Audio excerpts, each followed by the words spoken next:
clean hat, handsome horse, golden sunset, all a lie. The real cowboy woke up before the sun, slept on the ground, smelled like cow shit and old sweat, and had a life expectancy that would make anyone today cry. What Hollywood sold as adventure was, in practice, one of the most brutal, underpaid, and forgotten jobs in American history. Number 1. The day started before there was any light. Forget that idea of waking up to a rooster crowing. The cowboy was already up around 3:30 in the morning, in total darkness. There was no alarm clock, no coffee waiting for you on the table. The first thing was getting the fire going, because without it, nothing happened. Then, checking the horses and making sure the cattle hadn't scattered during the night. If a steer went missing, the loss came out of your hide. Before the sun showed up on the horizon, the guy was already in the saddle, ready for a 14 to 18-hour stretch. No breaks, no lunch hour, no one to complain to. And that wasn't a bad day, that was the norm. Day after day, week after week, time off was a concept that simply didn't exist in that world. The body held up as long as it could, and then it kept going a little more. Number 2, the food was disgusting, and there wasn't much of it. Could you handle eating the same thing every single day for months? Because that was exactly what a cowboy had to deal with.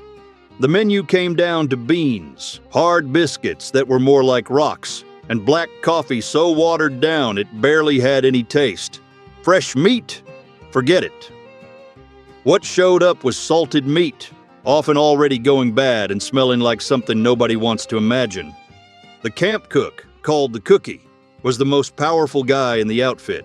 He decided who ate what and how much, and nobody dared complain, because the only other option was going hungry. Seasoning was basically just salt, when there was any. No fruit, no vegetables, nothing fresh. The result? Scurvy, stomach pain, and digestive problems were as common as dust on the trail. A lot of cowboys lost teeth before they turned 30, just because of how miserable the food was. Number 3, the horse wasn't your partner. It was work equipment. Forget that image of the cowboy whispering to his horse like it was a pet dog. In real life, a cowboy used between 5 and 10 different horses on a single cattle drive. He'd ride one until the animal couldn't take it anymore, then switch to another from the remuda, the backup herd of horses that traveled with the cattle. Nobody had time to build a bond, and these animals weren't gentle. A lot of them had been broken in fast, just weeks before the trip. Every morning started with the real risk of getting thrown to the ground. A kick to the chest or head could kill you. Horses fell into armadillo holes and broke a leg, taking the rider down with them. When that happened, the cowboy lost his mount and ended up with broken bones in the middle of nowhere, days away from any doctor. Number 4, a cowboy's smell could knock a man over. Let's be direct here. A typical cowboy took a bath maybe once a month, if that. During those long cattle drives that lasted for weeks, that just wasn't an option. The same clothes stayed on his body, day after day, piling up sweat, cattle blood, dust, and animal grease. All of that created a crust that practically became part of the skin. Lice and fleas were travel companions nobody invited, but everybody had. And it wasn't just uncomfortable. Skin infections were common and could turn serious fast with no doctor around. Now think about a group of 20 or 30 cowboys rolling into a small town after months on the trail. People said you could smell the group before you even saw the dust on the horizon. Barbershops and bathhouses were the first stops, not the saloons. Number 5, the real job. Moving cattle for months. Forget that idea of a cowboy riding free into the sunset. In reality, the guy spent 2 to 4 straight months pushing cattle across more than 900 miles of dust, mud, and brutal terrain. We're talking about routes like the Chisholm Trail, where he slept on the ground, ate reheated beans, and woke up before sunrise every single day. The whole trip happened out in the open, with no shelter at all. Hailstorms, blazing sun, and river crossings where men and cattle drowned. The herd could be anywhere from 1,000 to 3,000 head, and every steer lost along the way meant less money in the boss's pocket. If a stampede happened at night, the cowboy got on his horse in total darkness trying to control panicked animals. And after all that, the pay was barely enough to survive until the next season. Number 6, cattle stampede. Death in seconds. A clap of thunder, a branch snapping, even a match struck at the wrong moment. Anything could turn 1,000 calm cattle into an avalanche of meat and horns. A stampede was the nightmare every cowboy knew was coming. He just didn't know when. At night it was worse. The man had to get on his horse in total darkness and ride right alongside that out-of-control mass, trying to force the lead animals to turn in a circle. One misstep from the horse, and it was over. Anyone who fell didn't get a second chance. The bodies found afterward were so torn up that identification came from the saddle or the belt buckle. On major trails like the Chisholm, stampedes killed more cowboys than shootouts. And the worst part was that after getting the herd under control, the work didn't stop. He still had to round up the scattered cattle and keep moving like nothing had happened. Number 7, river crossings killed more than bullets. It may sound like an exaggeration, but it isn't. Crossing a river killed more cowboys than any shootout ever did. And the reason is simple. Most of these guys didn't even know how to swim. When a herd of 2,000 head reached the edge of a river like the Red River or the Brazos, there was no bridge, no ferry. You got in the water and hoped the bottom didn't disappear under your feet. The current dragged experienced horses away like they were branches. Panicked cattle turned on the cowboy and shoved him under. A lot of them died that way, swallowed by muddy water without anyone even seeing it happen. No body recovered, no grave, no name on a headstone. Trail bosses knew that every crossing could cost at least one man. It was the price nobody said out loud, but everybody accepted before heading out on the trail. Number 8, the pay was a joke. A cowboy worked from sunup to sundown, dealing with storms, stampedes, and outlaws along the way. And at the end of the month, he made between $25 and $40. To give you an idea, a drink at the saloon cost about 10 cents, but a new pair of boots could eat up half his pay. There were no contracts, no vacation, no days off. The deal was verbal, and the boss could fire him at any time with no explanation. If the guy broke a leg during the drive, he got left behind. Nobody was going to stop the herd for one hand. And if he died on the job, a lot of times there wasn't even a way to let his family know because nobody knew where he came from. Most of these men had no fixed address and no known relatives. They were disposable. The Old West paid in dust and empty promises. Number 9. The body was wrecked by 30. Most cowboys didn't make it to 40, still able to ride a horse. By 30, the body was already making them pay. Arthritis in the hands, hernias from carrying so much weight, a bent back from all those hours in the saddle, and rotten teeth because a toothbrush was a luxury. Their skin was so beaten up by the sun that a 35-year-old could easily look 55. And when the pain got unbearable, the only medicine around was a shot of whiskey and going back to work the next day. A doctor? Practically non-existent out on the plains. Retirement? That word wasn't even part of their vocabulary. There was no plan, no safety net. The cowboy just kept working until his body stopped cooperating. And when that happened, he was on his own, often forgotten by the side of some dusty road in the West. Number 10. Guns weren't like they are in the movies. Forget that scene of a cowboy pulling 2 shiny revolvers at high noon. Reality was very different. Most cowboys didn't even own a gun. When they carried one, it was usually borrowed from the boss or some old, poorly kept piece.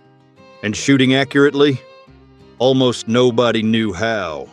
Gunpowder was expensive, and ammo wasn't wasted on practice.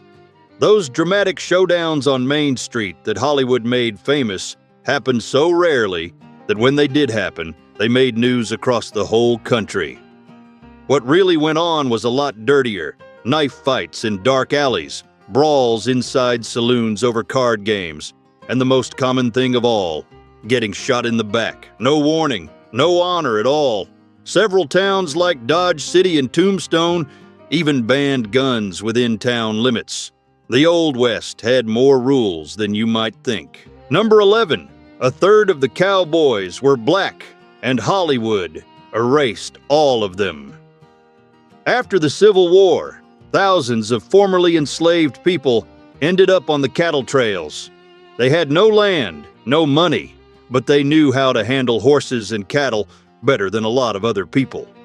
Historians estimate that as many as 25% of all cowboys were black. Some researchers say it was a third. They drove the same herds, faced the same storms, and slept on the same hard ground. But when it was time to get paid, they made less. And in town, they couldn't go into the same saloons. Names like Nat Love and Bass Reeves were well known at the time. But when Hollywood decided to tell the story of the West, it simply cut these men out of the script. The cowboy became white, solitary, and heroic. The reality was very different and a lot more diverse than any movie ever showed. Number 12. Mexican cowboys invented the job. Lasso, rodeo, corral, bronco, ranch. Know what those words have in common? They all come from Spanish, and that's no coincidence. Mexican vaqueros were already driving cattle across huge territories centuries before the American cowboy even existed. They developed the roping, horse breaking, and cattle handling techniques that later became the foundation of everything we associate with the Old West. When Americans started expanding south and west, they found these vaqueros already doing the work. They learned from them, copied their tools, adopted the saddle, the wide-brimmed hat, and the riding style. But when it came time to tell the story, Hollywood and cheap dime novels erased the Mexicans from the narrative and put a white cowboy at the center of it all. The truth is that without the vaqueros, the American cowboy as we know him simply would never have existed. Number 13, loneliness was the invisible enemy. Imagine spending whole weeks without seeing anyone except the same 8 or 10 guys. No letters from home, no news about anything, no way of knowing if your family was okay. The silence of the plains was so overwhelming that some men started talking to themselves just to hear a voice. Historians point out that many cowboys developed what today we'd call severe depression. And when they finally made it to a town after months on the trail, they drank until they passed out. It wasn't partying, it was pure desperation. Alcoholism among these men was a silent epidemic, and back then nobody understood it as a health problem. It was just a drunk cowboy. The truth is that the biggest danger of life in the West didn't come from outlaws or storms. It came from inside a man's own head. Number 14, cowtowns, hell on earth, Dodge City, Abilene, Wichita. Those names became legend, but the reality was very different from what Hollywood showed. When cowboys rolled in after months on the trail, they had money in their pockets and a whole lot of built-up anger that had to come out somehow. And it did. Packed saloons turned into scenes of fights that ended in stabbings or gunfire. Professional gamblers waited for these exhausted men to clean out their pay in a single night of poker. Prostitution was as common as dust in the streets. And the violence got so bad that towns like Dodge City actually banned guns within city limits. That's right, the Old West had gun control. A lot of cowboys blew everything they had in 2 or 3 days and went back out on the trail poorer than when they left. The cycle repeated itself every cattle season, and nothing ever changed. Number 15, barbed wire killed the cowboy. It wasn't a bullet that ended the cowboy. It was a piece of wire with spikes on it. When Joseph Glidden patented barbed wire in 1884, nobody imagined the damage it would do. Ranchers started fencing off millions of acres that used to be open range. The cattle trails that ran from Texas to Kansas were cut off one by one. Cowboys who tried to cross those fences were met with gunfire from the landowners. It even led to armed conflict, the so-called fence-cutting wars in Texas in the 1880s. Without open land to drive cattle across, the job simply stopped making sense. In less than 20 years, the cowboy went from being essential to being disposable labor. A simple roll of wire did what Indians, cold weather, and outlaws couldn't. It took the cowboy off the trail for good. Number 16, Winter, the silent killer. When people think of cowboys, they picture hot sun and dust. But winter was the real enemy. At the end of 1886, a string of blizzards hit the Great Plains, with temperatures dropping as low as 40 below zero. The cattle, left out on the open range with no shelter and no food, started dying by the thousands. A lot of the animals were found frozen, standing up like statues. Cowboys went out trying to save the herds and simply never came back. They died of hypothermia, lost in the snow. When spring arrived, ranchers saw the real damage. Some ranches had lost more than 90% of their cattle. Entire fortunes turned to dust in just a few weeks. The event became known as the Great Die-Up and practically brought the era of massive open-range cattle drives to an end. From that point on, the cattle industry changed forever, and the cowboy, as we know him, started to disappear. Number 17, diseases nobody talks about. Smallpox, cholera, dysentery, typhoid fever. Cowboys lived surrounded by all of it, with no real protection at all. Clean water was a rare luxury out on the trails. Most of the time, the guy drank from the same river where hundreds of head of cattle were relieving themselves. There were no filters, no treatment. A simple cut on the arm could get infected and kill you in a matter of days, because antibiotics simply didn't exist yet. And here's one fact that completely kills the Hollywood myth. On the big cattle drives, a lot more cowboys died from diarrhea than from bullets. The truth is, these men's biggest enemy didn't carry a revolver. It was invisible, and it was in the water, the badly preserved food, and the air in the makeshift towns along the way. Number 18, the old cowboy, invisible and thrown away.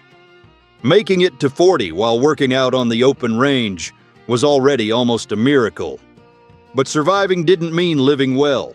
Most of these men never managed to build up any land, cattle of their own, or money in the bank. They spent their whole lives making ranchers rich, and in the end, they had nothing to show for it. With no retirement and, in many cases, no family, they ended up in little backwater towns, doing whatever odd jobs they could for a plate of food and a place to sleep. Some became the town drunks everybody knew. Others just disappeared without anyone asking what happened to them. The man who had once faced stampedes and snowstorms ended up in some corner of a saloon, telling stories nobody wanted to hear. The frontier had no gratitude. When the body couldn't take it anymore, the cowboy became invisible. Number 19, why would anyone accept that life? That's the question nobody was asking back then. The answer is harsh. Most of them didn't choose to be cowboys. They were formerly enslaved people who left the plantations without a cent. Mexican and Irish immigrants who couldn't find any other work. Civil War veterans who came home and found out they didn't have a home anymore.